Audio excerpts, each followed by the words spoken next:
Live from New Delhi, you're watching DD India Newshour, India's voice to the world. I'm Mark Lynn. Namaskar. Coming up in the next hour. India calls out Pakistan's nuclear bluster, tells the world to weigh the recklessness of Pakistan Army Chief Munir's remarks.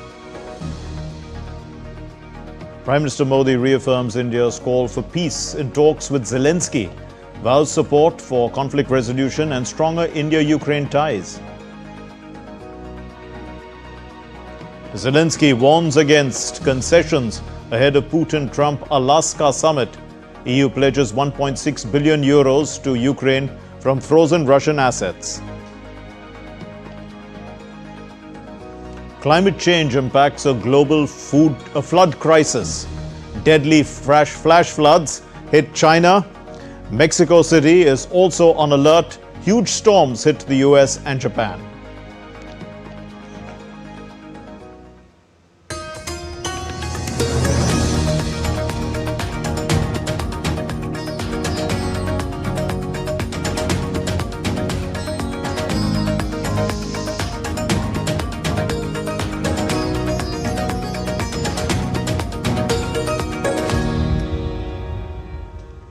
In an unprecedented display of nuclear saber-rattling, Pakistan's Army Chief General Asif Munir delivered a series of provocative threats against India during a private black-tie dinner in Tampa, Florida. His remarks, issued from American soil, sparked alarm across diplomatic circles and drew a swift, resolute response from New Delhi.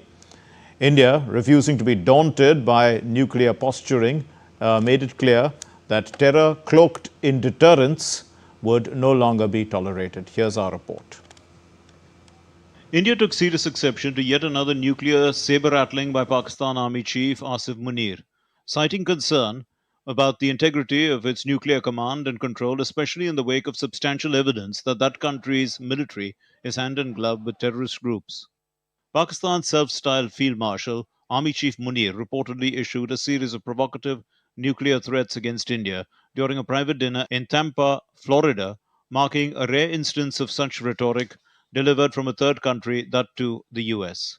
Munir is quoted as saying, "We are a nuclear nation. If we think we are going down, we'll take half the world down with us." Munir's remarks were part of a broader speech in which he criticized India's management of the Indus Waters Treaty and threatened missile retaliation if India constructed dams to disrupt Pakistan's water supply.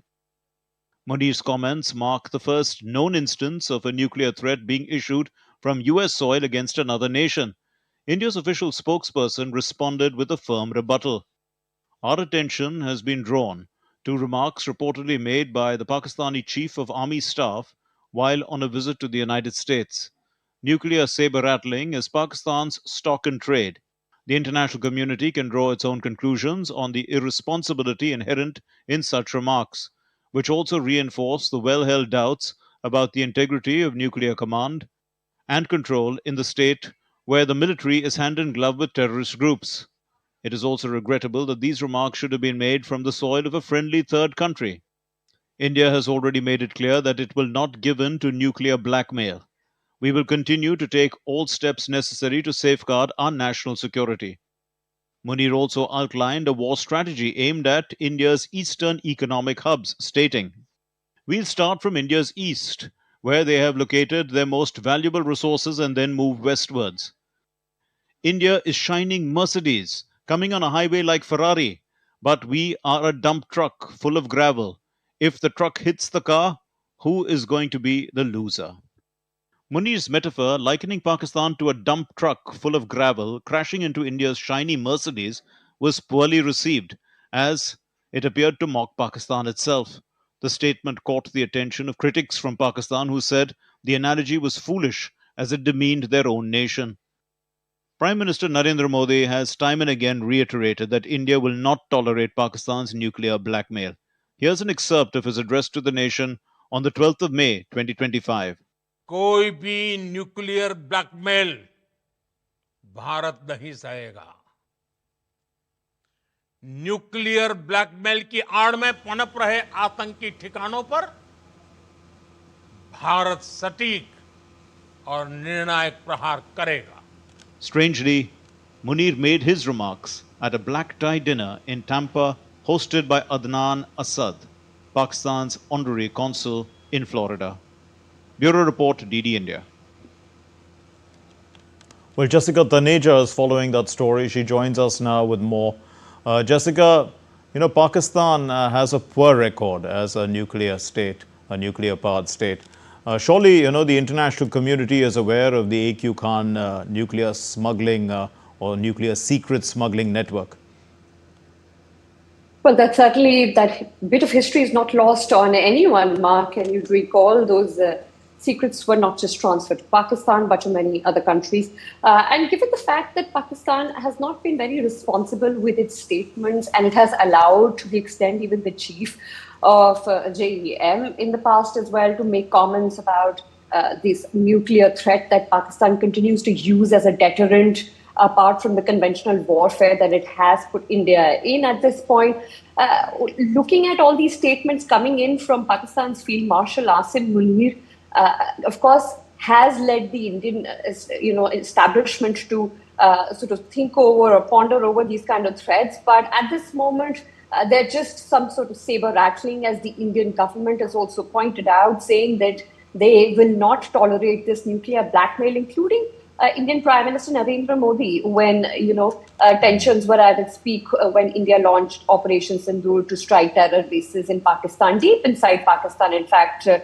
After 1971, it was quite a military operation that India had conducted to sort of emanate the kind of terrorism it has been questioning Pakistan time and again on. And in fact, instead of focusing on that, we have Field Marshal Asim Munir going to a third friendly country and talking about how and easily talking about these kind of threats. And not just that, look at what he said about the Indus Waters Treaty as well. If those comments are to be believed, yes. They should not only be rattling the world right now, but also begging for action against a country that is responsible not just for 9/11, but many other terror attacks. And it continues to become a safe haven for them. And if a country like that, through its de facto leader, not even a civilian government, is allowed to throw such threats on an economically thriving and democratic, values-oriented country like India, it certainly is a wake-up call for the world as well, Mark. Yes, indeed, Jessica. But, what more can we read into the speech of Asif Munir on foreign soil? Can we expect the U.S. to take action? Well, right now, the relationship that Pakistan has been able to develop with the United States dictates certain volatility. But as we know from the past, you and I both, on how the American-Pakistan relation has been able to sustain. And once America doesn't seem the kind of feasibility, the kind of profitability in the region vis-a-vis Afghanistan and even other promises that Pakistan has been making when it comes to oil exploration, which again are unproven, including many of the Pakistan foreign diplomats calling it out, Mark, recently, as I was reading in a few of the columns that have been published overseas as well. So all of this is perhaps, all of this reasoning is not lost on the world, but issuing such threats, of course, not just sort of changes the situation when it comes to the way the world is ready to accept Pakistan with the way it is. Firstly, Asim Munir is a field marshal. We all know there is an elected civilian government headed by Pakistan Prime Minister Shehbaz Sharif, who's not been engaging with the American administration's who's who, but it is the rogue military dictator who can issue such irresponsible threats of nuclear, of a potential nuclear war. Certainly is not about undermining India's security issues, but also the entire region. What responsible head of state would say things like, we will take down half the world with us? So certainly the world needs to wake up and check on the military dictator who is threatening to now destabilize the Asian continent. We'll leave it there. Thank you very much, Jessica Taneja, for filling in the blanks for us. Now moving on to our next story. Amid global outcry, Israel defends its new military offensive in Gaza. In fact, its UN envoy says that the objective of this offensive is to liberate Gaza from a brutal terror regime, and also Israel should not be seen as the aggressor. Meanwhile, momentum is building internationally for the recognition of a Palestinian state after France, Britain and Canada Australia now has announced that it will recognize Palestinian statehood. Here's the report.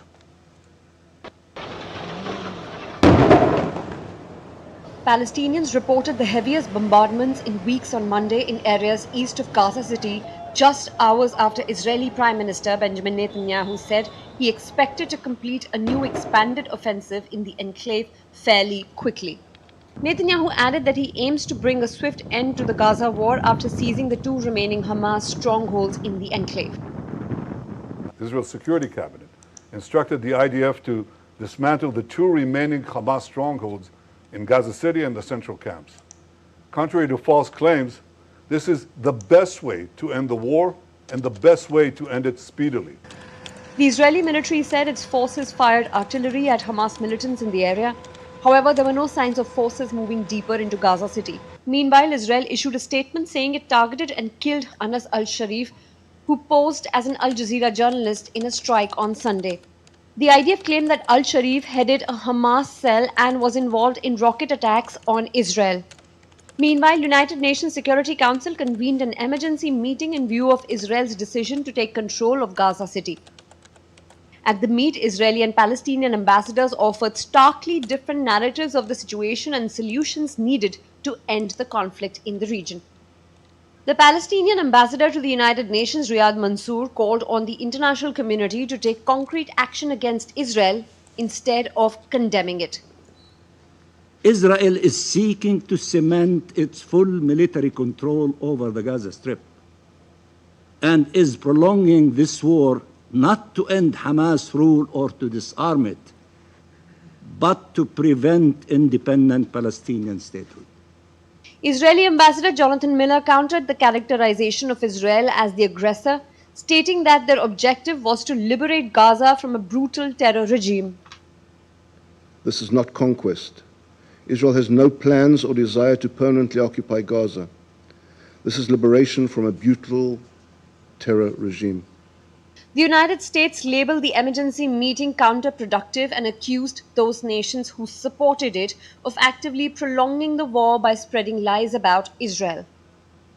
Meanwhile, momentum is building internationally for the recognition of a Palestinian state after France, Britain and Canada. Australia has also announced to recognize Palestinian statehood at the United Nations General Assembly in September this year. Bureau Report, DD India.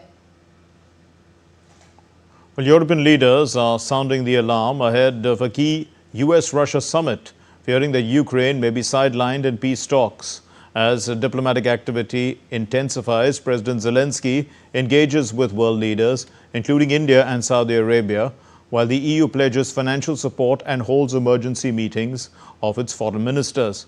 Mohammed Abzarul Hassan has the report.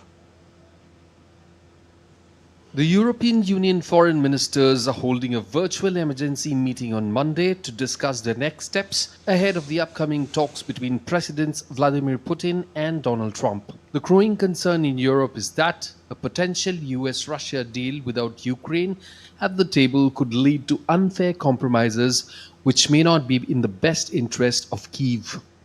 The high-stakes meeting between Trump and Putin is set for Friday in the US state of Alaska, aimed at resolving the three-year war in Ukraine.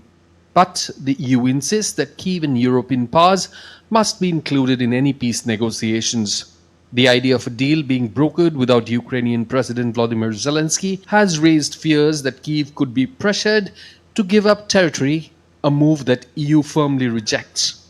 Over the weekend, European leaders intensified their push to include Ukraine in the talks. EU's top diplomat, Kaja Kallas, emphasized that any agreement must involve both Ukraine and the EU bloc. In a statement, the European Commission announced that Ukraine will receive 1.6 billion euros from profits earned on frozen Russian central bank assets.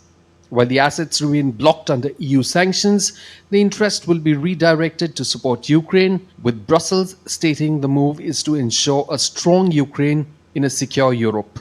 Meanwhile, President Zelenskyy had a telephonic conversation with Indian Prime Minister Narendra Modi, sharing his perspective on the latest developments in the war. Prime Minister Modi reaffirmed India's consistent stance favoring a peaceful settlement and reiterated India's commitment to supporting efforts aimed at ending the conflict. Both leaders also reviewed progress in the India-Ukraine bilateral partnership and discussed strengthening cooperations in areas of mutual interest. They agreed to stay in touch. Zelenskyy also reached out to Saudi Crown Prince Mohammed bin Salman, briefing him on Ukraine's diplomatic efforts and recent contacts with international partners. The Ukrainian president said, "This is a moment when there's a real chance to achieve lasting peace, but security guarantees must be ensured." He emphasized that true peace is critical not only for Ukraine but for all of Europe. Kyiv has reiterated that it will never recognize Russian control over its territory, though it concedes that reclaiming the captured land will require diplomatic solutions rather than military action. In his Sunday address, President Zelenskyy thanked nations standing by Ukraine's position and called for continued international unity. Mohammad Absarul Hassan's report for DD India. Still to come here on DD India News Hour. Deportations of documented Afghan refugees get underway ahead of the September 1 deadline set by Pakistan. Croatia battles wildfires amid heat wave.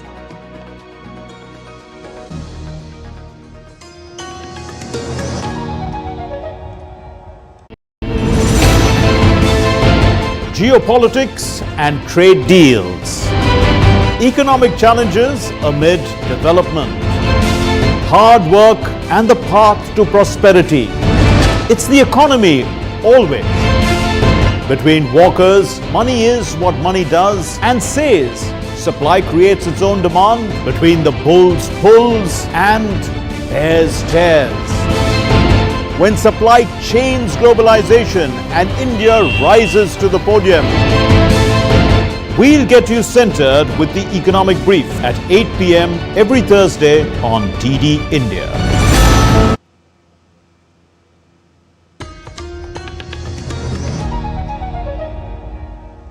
You're watching DD India News Hour. I'm Mark Lin. Beijing is looking to Washington for positive trade outcomes as a trade truce between the world's two biggest economies hangs in certainty. Now, hours before, higher tit-for-tat duties are due to return. President Trump said that he is dealing quite nicely with China as tariff deadline nears. As the August 12 US-China tariff deadline nears, the fate of the trade truce remains uncertain. If no deal is reached, reciprocal tariffs could jump back to 34% from the current 10%, impacting everything from electronics to agriculture. The Trump administration has already imposed steep duties to address trade imbalances, reassure manufacturing, and pressure foreign governments to change policies. Last week, a 100% tariff on many semiconductors imports took effect, with exceptions for companies investing in the US. Nvidia and AMD have agreed to share 15% of their China sales revenue with Washington in exchange of export licenses. It's not just about chips. President Trump is also urging Beijing to buy more American soybeans to help narrow the trade gap. Beyond the US-China front, global economies are reshuffling partnerships. South Korea and Vietnam have pledged to boost bilateral trade to $150 billion by 2030. Indonesia and Peru signed a new free trade agreement expanding cooperation in food, fisheries, mining, energy transition, and defense. The US-China trade talks in Stockholm last month showed optimism, but disputes over rare earth exports, fentanyl, and the broader US trade deficit have slowed progress. With agency inputs, Tripti Tripathi report for DD India.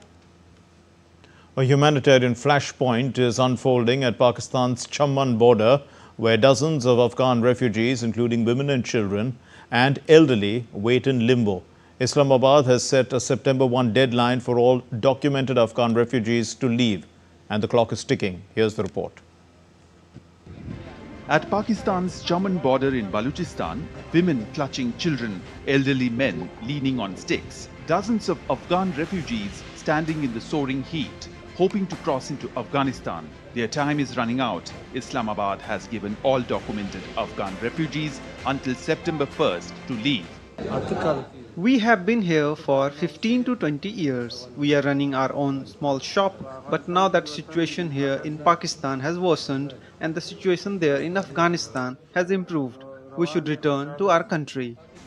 The deadline is part of Pakistan's illegal foreigners repatriation plan launched in late 2023, a sweeping crackdown that has drawn sharp criticism from rights groups. Despite a so-called grace period, evictions continue, pushing families into legal limbo. Only those with valid visas will be allowed to stay. The large-scale return of Afghans this year from neighboring countries has put immense pressure on basic services, housing and livelihoods. Over 2.1 million Afghans have fled back this year from neighboring countries, driving rents beyond reach for many in Kabul.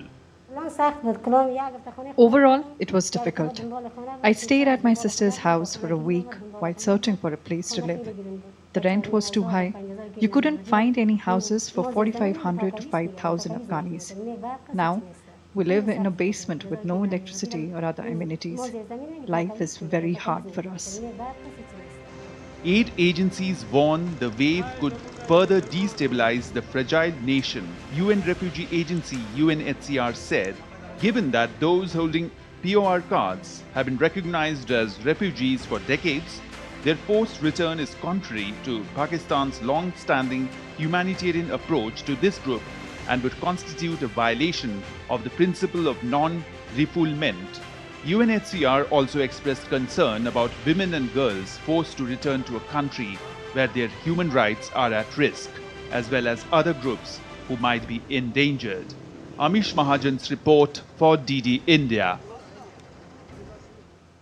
US President Donald Trump announced on Monday that he is activating the National Guard troops and is taking over the Metropolitan Police Department to tackle crime in Washington. Trump's announcement is his latest effort to target Democratic-run cities by exercising executive power over traditionally local matters.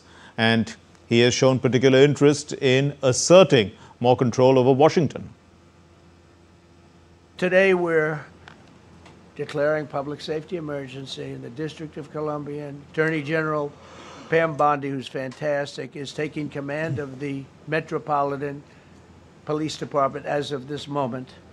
This city will no longer be a sanctuary for illegal alien criminals. We will have full, seamless, integrated cooperation at all levels of law enforcement, and we'll deploy officers across the district with an overwhelming presence. You'll have more police, and you'll be so happy because you'll be safe. When you walk down the street, you're going to see police, or you're going to see FBI agents. We're going to have a lot of agents on the street. You're going to have a lot of essentially military, and we will bring in the military if it's needed. Catastrophic floods are striking across continents, driven by extreme weather and climate change. From erratic monsoons in India to deadly flash floods in China, storms in the United States and landslides in Japan, millions are facing displacement damage and rising risks. DD India's Rahul Upadhyay has the report.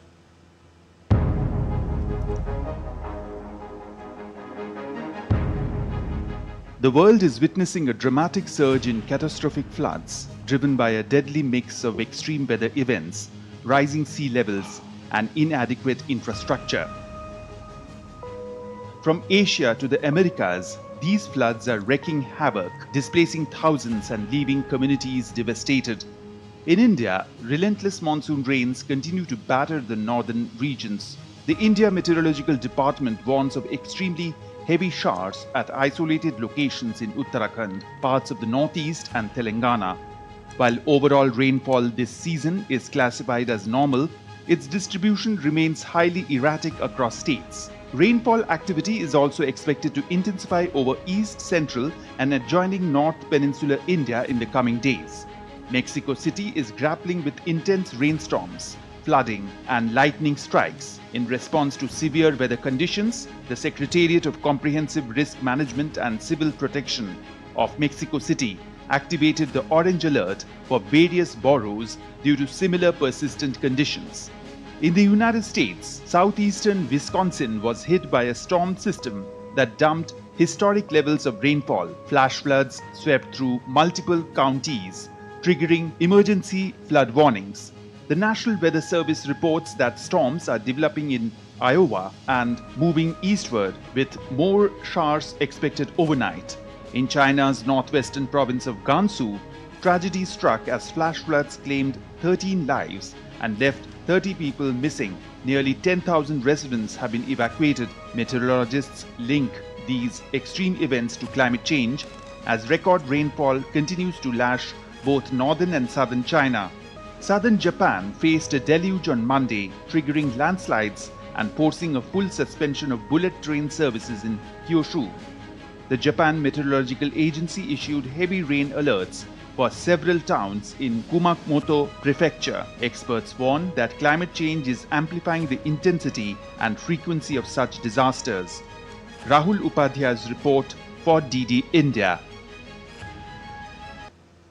Firefighters in Croatia battled wildfires near coastal villages on Monday as wildfires continue to spread. At least 2 firefighting planes were in action, scooping water from the bay and dropping it on trees and shrubland behind the houses and hotels along the coastline. A series of wildfires have broken out across the Balkans this weekend following weeks of heat and little rain, and are now being fanned by strong winds. Prime Minister Narendra Modi inaugurated 184 newly constructed Type 7 multi-story flats for members of Parliament at Baba Khadak Singh Marg in New Delhi on Monday. The Prime Minister planted a sindoor sapling at the residential premises, and he interacted with the Shramjeevis, or the labourers, on the occasion. Now, addressing this event, the Prime Minister stated that naming the towers after India's major rivers reflects their life-giving and unifying significance, promoting national unity despite potential political misinterpretation. ये जो 4 towers हैं, उनके नाम भी बहुत सुंदर है। कृष्णा, गोदावरी, कोसी, हुगली। भारत की 4 महान नदियां जो करोड़ों जनों को जीवन देती हैं, अब उनकी प्रेरणा से हमारे जनप्रतिनिधियों के जीवन में भी आनंद की नई धारा बहेगी। कुछ लोगों को परेशानी भी होगी। कोसी नदी देख रखा है नाम, तो उनको कोसी नदी नहीं दिखेगी, उनको बिहार का चुनाव नजर आएगा। तो ऐसे छोटे मन के लोग जो होते हैं, उनकी परेशानियों के बीच भी मैं जरूर कहूँगा कि नदियों के नामों की परंपरा देश की एकता के सूत्र में हमें बांधती है। Now, updates on the ongoing monsoon session of Parliament. The Lok Sabha, or the lower house of India's Parliament, passed 3 important bills amid an uproar in the Parliament by the opposition parties on the voters' registration issue. Now, the lower house passed the National Sports Governance Bill of 2024 and the Anti-Doping Amendment Bill of 2025, which will pave the way for better governance and welfare of sports in India, the sporting community as well. The historic bill will also set the stage for India's bid for hosting the Olympics in the near future with improved infrastructure and better management. And this bill was moved by the Minister for Youth Affairs and Sports, Mansukh Mandavia. In the lower house, it was passed by a voice vote. The Lok Sabha also passed the Income Tax Number 2 Bill 2025 and the Taxation Laws Amendment Bill 2025. These bills, they aim to streamline the income tax laws in India and also change the old 1960 income tax laws, helping individuals to file their income information with ease. Meanwhile, the Rajya Sabha, or the upper house, passed the readjustment of representation of scheduled tribes in assembly constituencies of the state of Goa Bill 2025. This bill was earlier passed by the Lok Sabha. Still to come here on DD India News Hour, We'll get you expert opinion on Pakistan's nuclear rhetoric.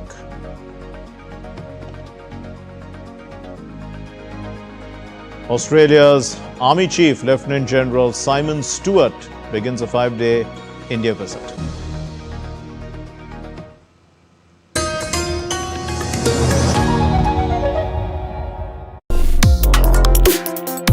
Complex issues, hidden agendas, twists and turns, strategic games. We think all dots are linked. We just need to connect them. Join me every week as I connect the dots to unravel hidden designs in statecraft, mysteries, and decode issues that matter to you. Watch Connecting the Dots with me at these times on DD India.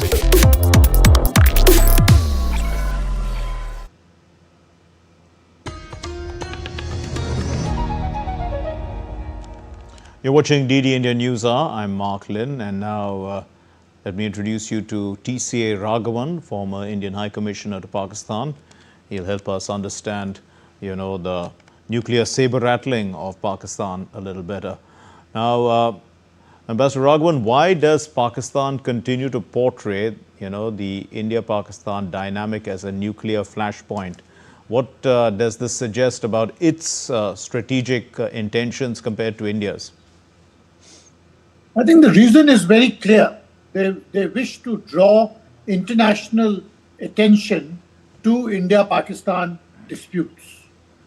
And they find the most effective way of internationalizing India-Pakistan disputes is by portraying tense situations between the two countries as a nuclear flashpoint or a potential nuclear flashpoint. So to that extent, this kind of behavior is not something which we should be surprised by, because this is entirely predictable Pakistani tactics. Ambassador Raghavan, but Pakistan has a first-use nuclear policy. Will the US take, this nuclear saber-rattling more seriously now? After all, this has happened on the US soil. To my mind, most external powers are concerned about the potential for nuclear escalation in conflicts in South Asia and a potential escalation to the nuclear level. It's something which they often speak about, if not openly. Certainly, it's a concern which many of them share. In the United States, in recent months, we have seen President Trump also raising much the same concerns and then using that to justify his own actions, or in fact, to project the steps he himself had taken. So I think it's something which we may not like or we may not agree with, but the fact is it has a certain resonance in the wider world when Pakistan raises this nuclear bogey, no matter how predictably and how frequently it does it. Ambassador Raghavan, also, how has, the proliferation legacy of AQ Khan impacted Pakistan's rhetoric? It doesn't seem to be bothered. Does it sound like, that, to use Asif Munir's term, the dump truck is waiting to hit a Mercedes? I think Pakistan has brazened out the nuclear proliferation phase of its history.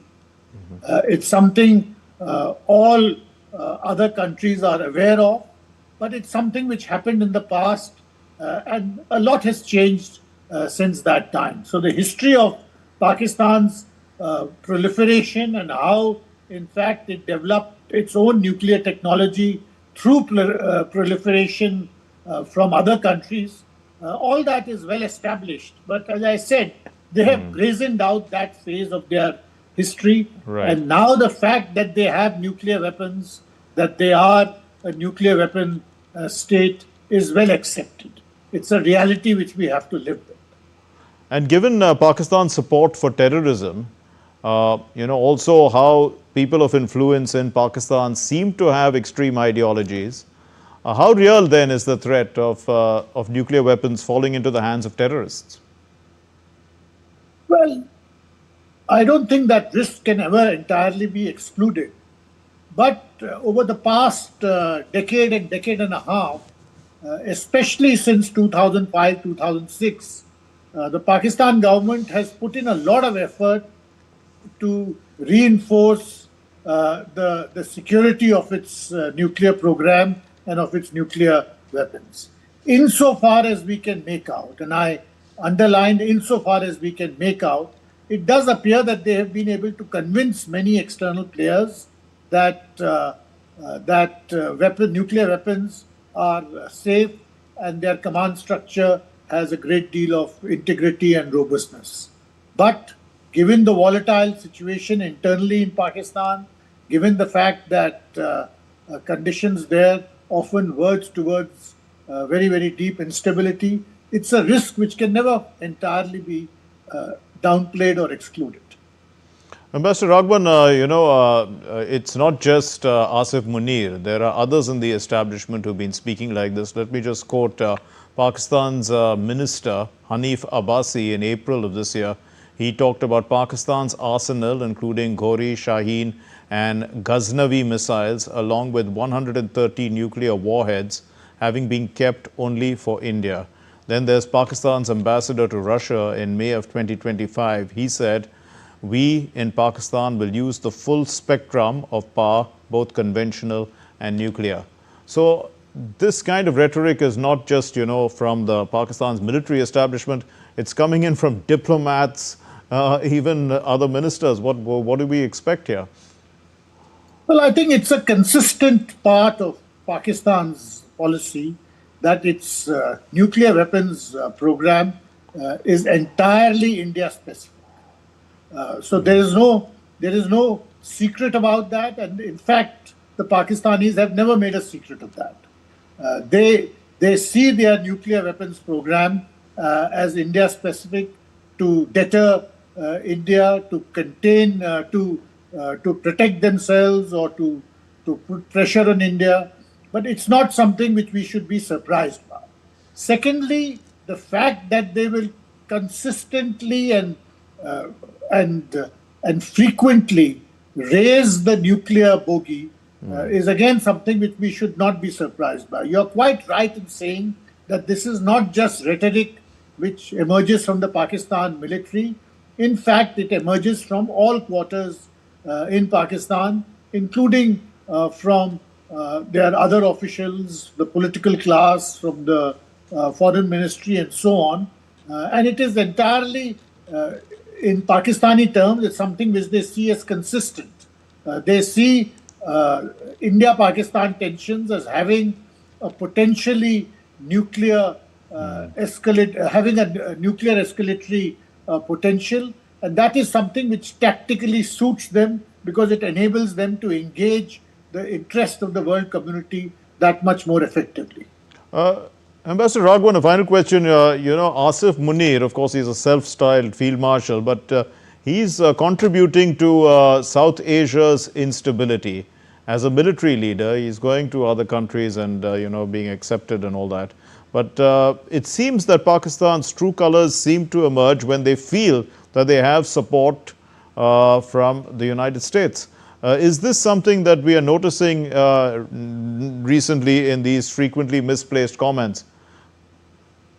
I think the Pakistan-US relationship went through a long downturn from 2011 onwards. Thereafter, from 2018, 2019, that downturn further intensified. But to my mind, at least, there were limits to how far that downturn would go. And at some stage, the relationship was going to bottom out. In other words, an upward trend would begin. We are at that phase now. And the reasons for that, of course, are many.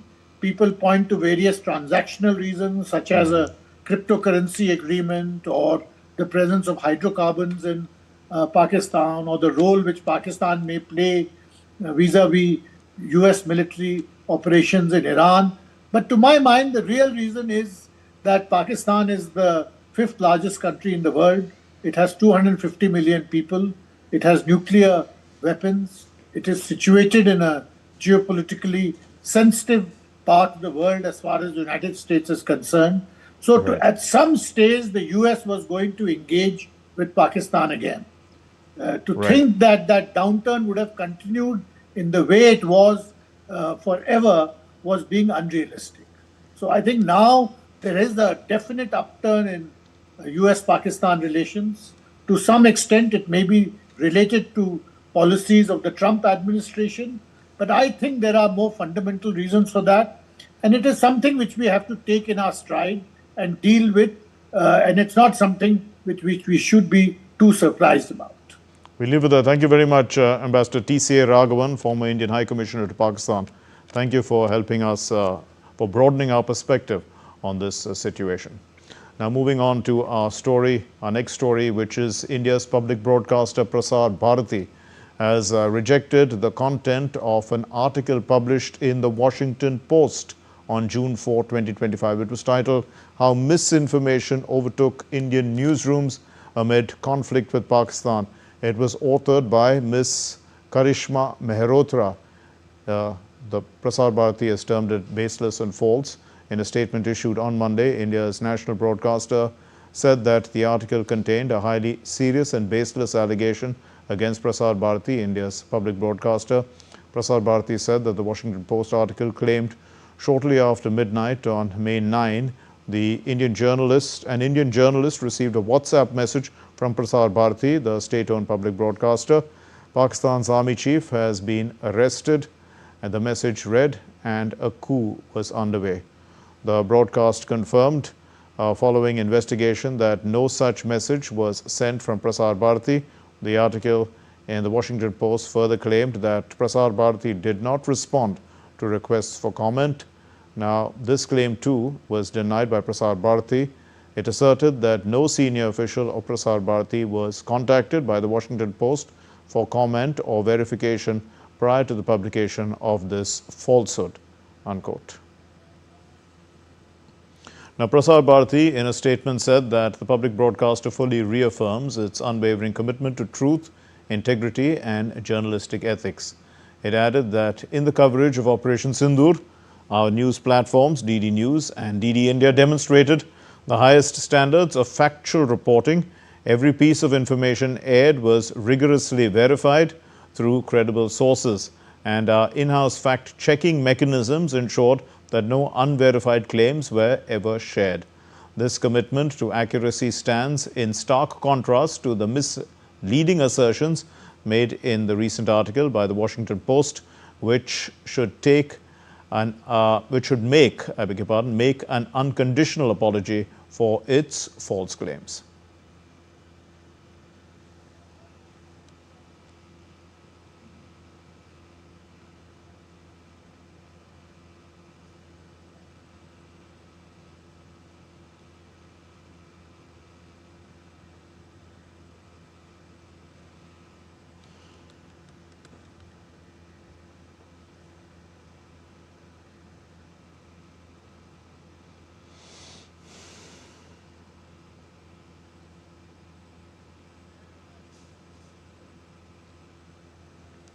The Chief of the Australian Army, Lieutenant General Simon Stewart, who is on a 5-day visit to India, was received at the South Block lawns with a ceremonial guard of honour. This happened on Monday in New Delhi. The dignitary's visit is scheduled from August 11 to 14, and it marks a significant reunion of two military professionals whose shared past strengthens the foundation of the India-Australia defence ties. Elaborating on defence diplomacy, the statement highlighted that shared training exercises between military leaders often sow the seeds of enduring partnerships that outlast political cycles and strategic shifts.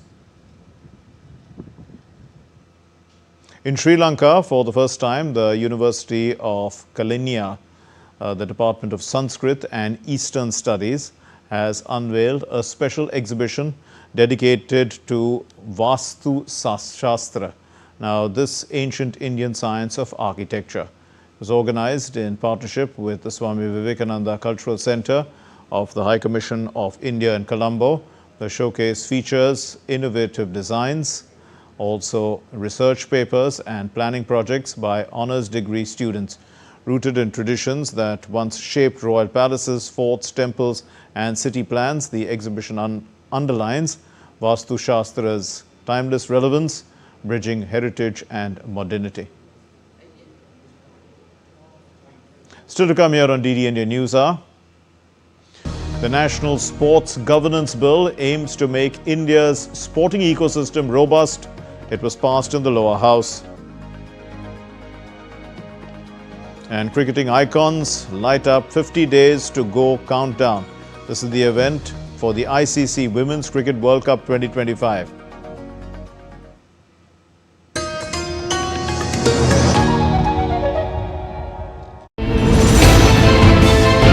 Geopolitics and trade deals. Economic challenges amid development. Hard work and the path to prosperity. It's the economy, always. Between walkers, money is what money does and says. Supply creates its own demand. Between the bulls pulls and bears tears. When supply chains globalization and India rises to the podium. We'll get you centered with the Economic Brief at 8 p.m. every Thursday on DD India.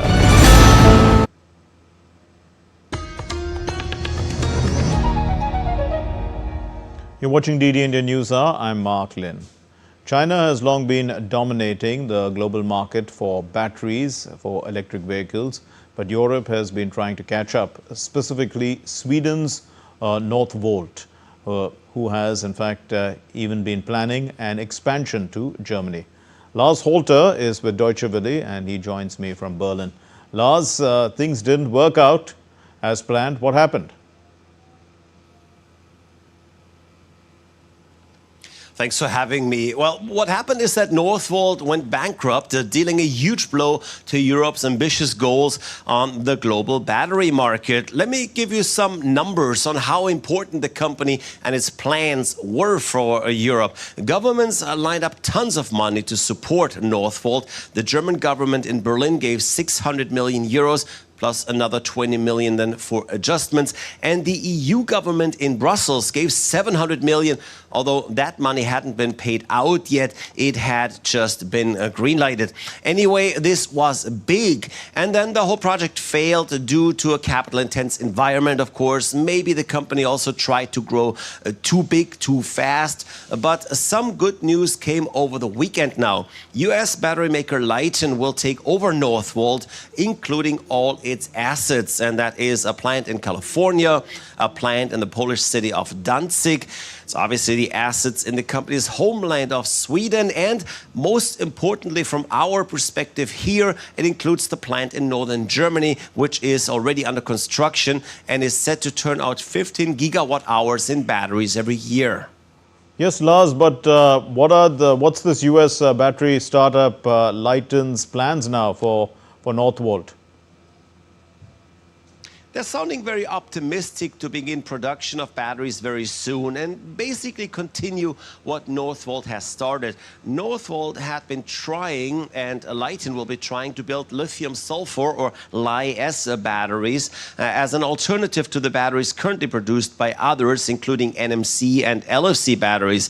Of course, it's entirely unclear how fast they can do that now and how successful they will be for two reasons. First of all, they have to finish building the German plant and get the others moving again, partially difficult after layoffs Northvolt completed during its last couple of months. And then production of these batteries is expensive, and even worse, supply chains depend heavily on China. And with China being the main competitor in battery markets worldwide, and with obviously global trade currently being all but easy and straightforward, things might not be quite as easy. Also, it should be noted that the company is currently producing batteries in California, but at levels that absolutely pale in comparison to what is planned. So Lyten taking over Northvolt's assets and promising to plow through. It's certainly good news, but things might not just be moving as fast as one would have hoped. Thanks very much, Lars Holter, joining us from Berlin. Now let's take a look at other stories making news from around the world.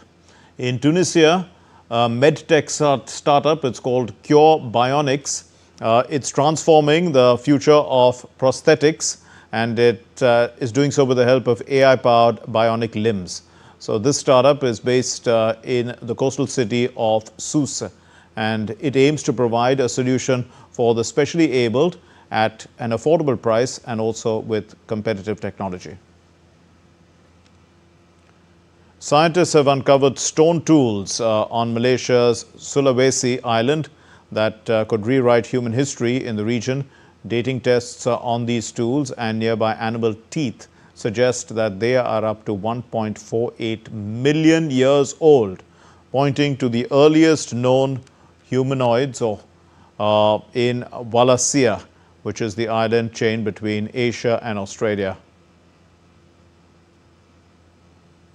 Finland's national prosecutor has in fact charged the captain and 2 officers of the Eagle S oil tanker over the cutting of undersea cables in the Gulf of Finland last December. This charge, they are facing these charges of aggravated criminal mischief as well as aggravated interference with communications. Okay, let's get you the sports news now. And the long-awaited National Sports Governance Bill, it was passed by the Parliament on Monday.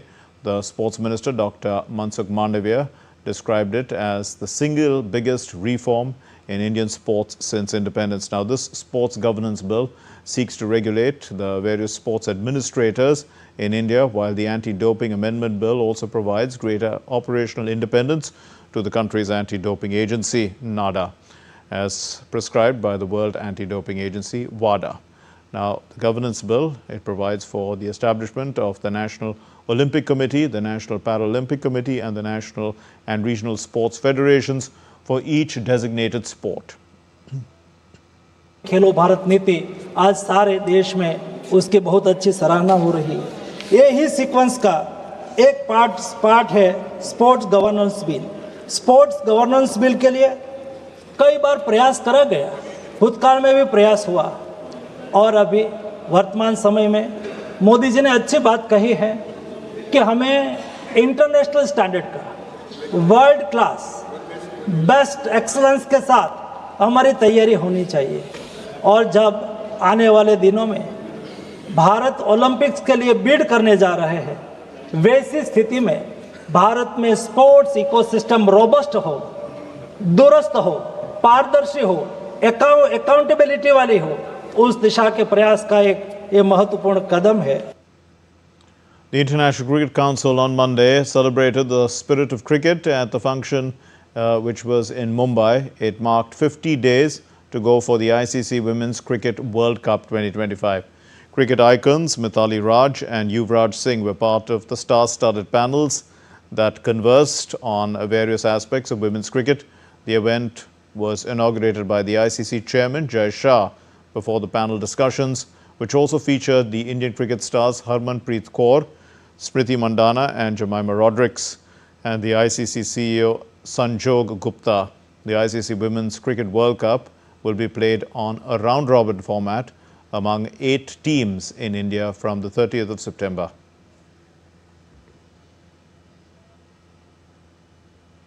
हमको अपनी girls को support करना चाहिए जैसे हम लड़कों को support करते हैं। इंडिया में वर्ल्ड कप हो रहा है and I urge all the fans to come and watch the games, support our team and we want our girls to win, yes, but it's more about to come and support them. See whether you're playing in India or away, pressure is always going to be there. But yes, expectations are more when you play in your country because you understand your conditions well. So I understand that, but I think the girls have played a lot of cricket to understand the pressure. And I'm sure in tough situations, they're going to come out and do their best. On to tennis now. The top seeds Carlos Alcaraz and Alexander Zverev booked their places in the third round of the Cincinnati Open.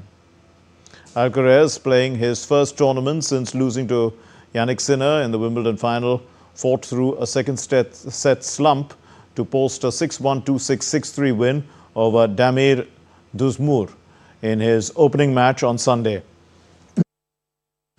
The third seed Alexander Zverev found things more straightforward, winning 6-3, 6-3 against the US wildcard Nishesh Basavareddy in the night session. Zverev needed just 66 minutes to get past Basavareddy, a 20-year-old ranked 109th in the world. And in women's singles, the Wimbledon winner, Iga Swiatek, and the French Open champion, Coco Gauff, and Jessica Pegula, they booked their places in the fourth round. Swiatek advanced to the fourth round as her upcoming opponent, Marta Kostuk, was actually forced to withdraw. And meanwhile, the French Open champion, Coco Gauff, she battled through a tough first set to beat China's Wang Xinshu. She won 6-3, 6-2 in the second round. Gauff, who lifted the trophy in Cincinnati in 2023 and went on to claim her first Grand Slam title at the US Open later that year, had to grind her way through the first set. The FA Cup winners, Crystal Palace, beat Premier League champions Liverpool 3-2 on penalties to win the Community Shield after an entertaining 2-2 draw at Wembley on Sunday. The match showcased debutants, dramatic moments, as well as standout performance from the goalkeeper Dean Henderson, who proved to be the hero. Now, this win, in fact, marks Palace's second major trophy in recent months following their FA Cup success in May, as well it signals their ambition for the new season. Well, that's all we have in this edition of DD India News Hour. Let's know your thoughts on the news of the day. And for those of you on the go, get the latest news and updates from India and across the world on the DD India mobile app, available on Android and iOS. Scan the QR code and download it now. We'll be back with more news. I beg your pardon, as it comes here on DD India. We'll give you all the news that you can get. I'm Mark Lynn from all of us here in Delhi. Thank you very much for watching DD India News Hour. Namaskar.